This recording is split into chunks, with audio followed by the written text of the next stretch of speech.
Who is a band that is often considered a one-hit wonder that actually has a good catalog of music?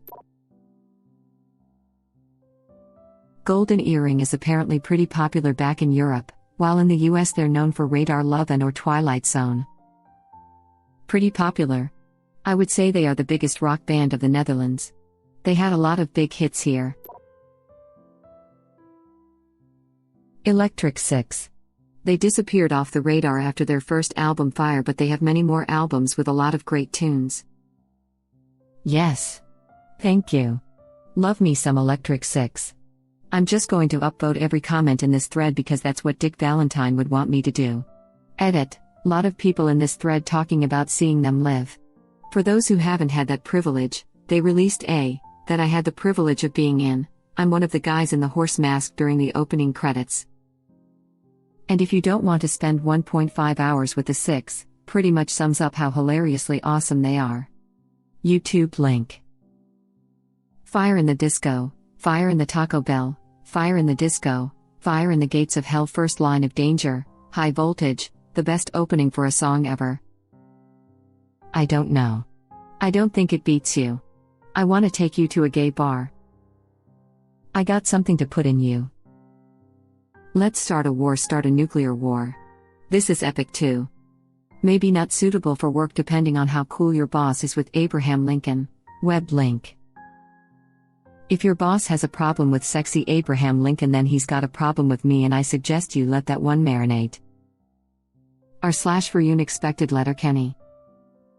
I buy the drugs off their Switzerland album as a never skip for me. The little mistake on piano when he sings the line, some degree of accuracy, cracks me up every time.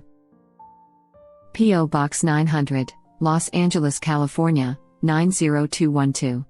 I really like the line about being the jumpstart for the car parked in your mind, 'cause you left the lights on all night long. About 2 weeks ago, I was playing some nostalgia hits and went through Fire. Discovered they'd released almost 20 studio albums and are still active.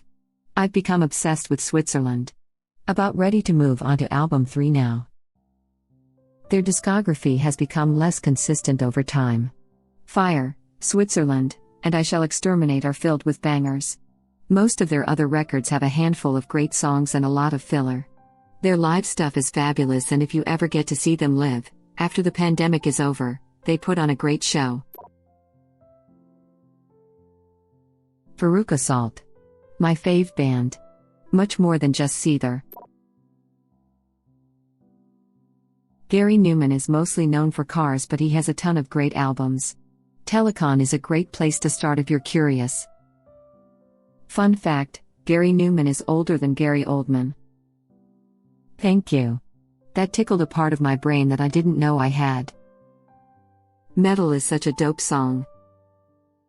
9 Inch Nails did a great cover. Web link.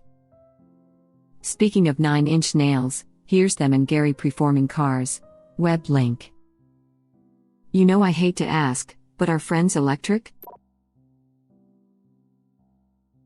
The greatest musical discovery of my life came about 12 years ago when I thought to myself, I wonder what else Harvey Danger has done. I can count on one hand the number of albums I can listen to cover without skipping a song. Harvey Danger's discography accounts for many of those fingers. If you only know Flagpole Sitta, you are missing out on some of the best songwriting out there.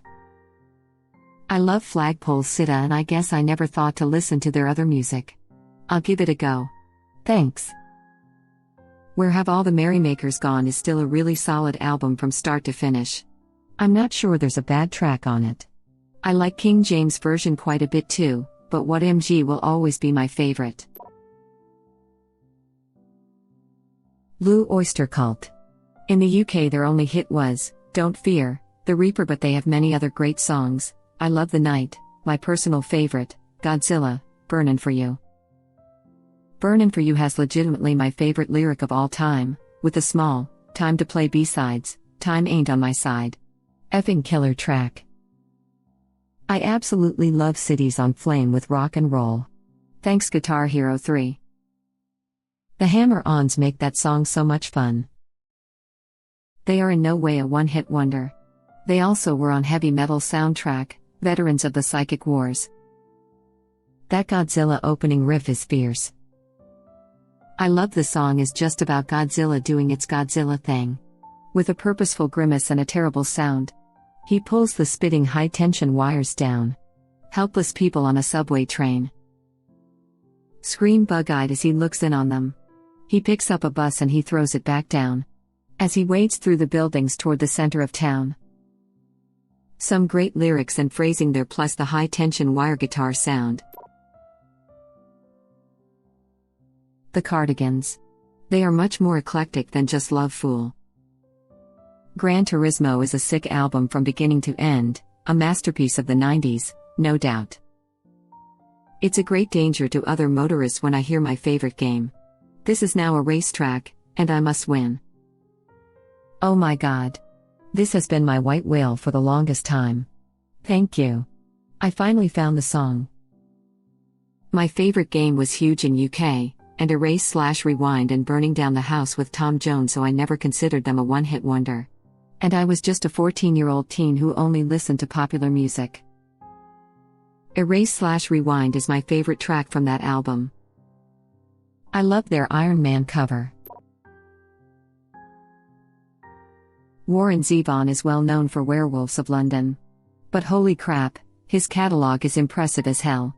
Roland, Lawyers, Guns and Money, Keep Me in Your Heart. All great tracks, and I'm only scratching the surface of Zevon's greatness. Desperados, Under the Eaves is at the top of the list for me. Carmelita. Amazing song. Obviously, I'm going to agree with you here lol. Nighttime in the Switching Yard, Life'll Kill Ya, Excitable Boy, Accidentally Like a Martyr. Just great song after great song. Man, Keep Me in Your Heart makes me tear up every time. I got to say aha. Take On Me is phenomenal, but their whole debut album has some great stuff. The Sun Always Shines on TV, Hunting High and Low, and they even did a fantastic cover of the Everly Brothers' Crying in the Rain. Edit, I should clarify here. In the US, Aha is very much considered a one-hit wonder, despite their success worldwide. The only song of theirs most people here know is Take On Me. I was the same way for the longest time, but thanks to I was introduced to more of their music which I've sought out and come to appreciate. YouTube link. Don't forget The Living Daylights. For anyone looking for some recommendations. This is a mix of their other well-known stuff, and stuff I like a lot. If you want more of their 80s stuff, is their most popular song in most of the world? Is a song that is kind of weird but a deep cut and I like it a lot. Is one of their more guitar-heavy songs from this era? Became a meme due to a sketch show, R.I.P. Benny Harvey. For some 90s stuff, which kind of sounds like a classic U2 song, in the best way possible. Probably their biggest single from the 90s. Another guitar-heavy song. I love the chorus. Is another kind of deep cut, was never released as a single, but I like it a lot. 2000s, which was their comeback single, they went on a super long hiatus/split, then reformed and released this. Is probably their most beautiful ballad in my opinion. Is catchy and kind of gives me a Coldplay vibe. 2010s, is from an album that's Aha at their most 80s not during the 80s. Meaning they did one very heavily electronic album with a lot of synths. This is the most Take On Me song from it. Was supposed to be the last Aha song ever. It was their final single released as they went on their retirement tour. It felt like a really good way to go out, electronic, catchy, and the video referenced their most famous videos from the past. Except at this. Is my favorite song from their most recent album which they came out of retirement to release? Probably their last album considering it was never supposed to happen. But hey, they've had 2 other last albums besides this, so who knows? Web link. The Butthole Surfers had a lot of good songs besides Pepper. If you ever saw them in their prime, it was life-changing. I saw them open for Nirvana.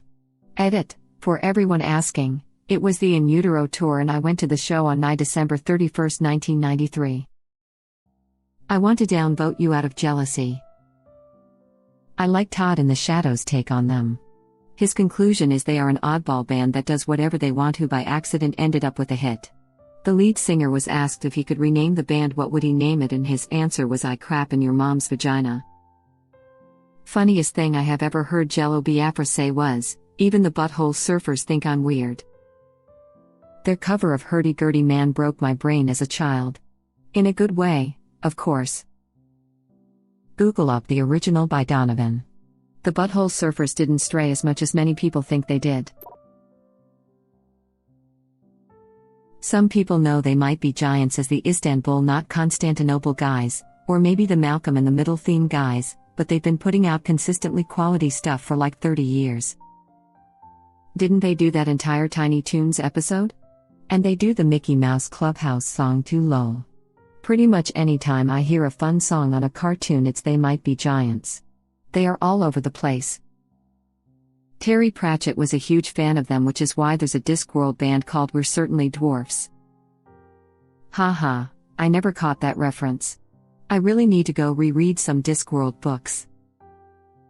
FYI, it's in soul music. Lots of music references in that one. Millennium Hand and Shrimp. I recommend Don't Let's Start as a solid entry song for their catalog. They write the most unconventional but still brilliant earworm songs. I know them primarily for Make a Little Birdhouse in Your Soul. I totally forgot they did the theme tune for Malcolm in the Middle. They actually did a whole suite of music for Malcolm in the Middle. I'm a huge TMBG fan, and I recently went back and looked over some of their older stuff. They did the theme, but they also wrote a whole heap of the incidental music between scenes and so on. They're a strange case. They're almost a zero-hit wonder.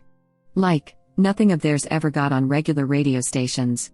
But if you ran in the slightly strange circles they inhabit, college radio, Conan O'Brien, McSweeney's, you heard them all over. Either people know 10 plus of their songs or they've never even heard of them. If I was going to pick one hit, it would be Birdhouse in Your Soul. That made it as far as The Carson Show. The sun is a mass of incandescent gas, a gigantic nuclear furnace, where hydrogen is built into helium at temperature of millions of degrees. They got a whole episode of Tiny Toons, which was my Carson at the time. It's how I heard Particle Man for the first time. The sun is a mass of incandescent gas, a gigantic nuclear furnace. Dr. Worm.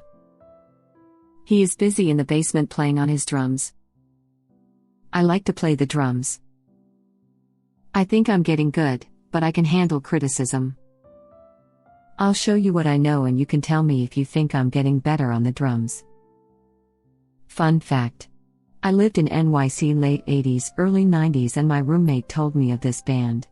You could call their Brooklyn apartment answering machine and then it would release new songs that way.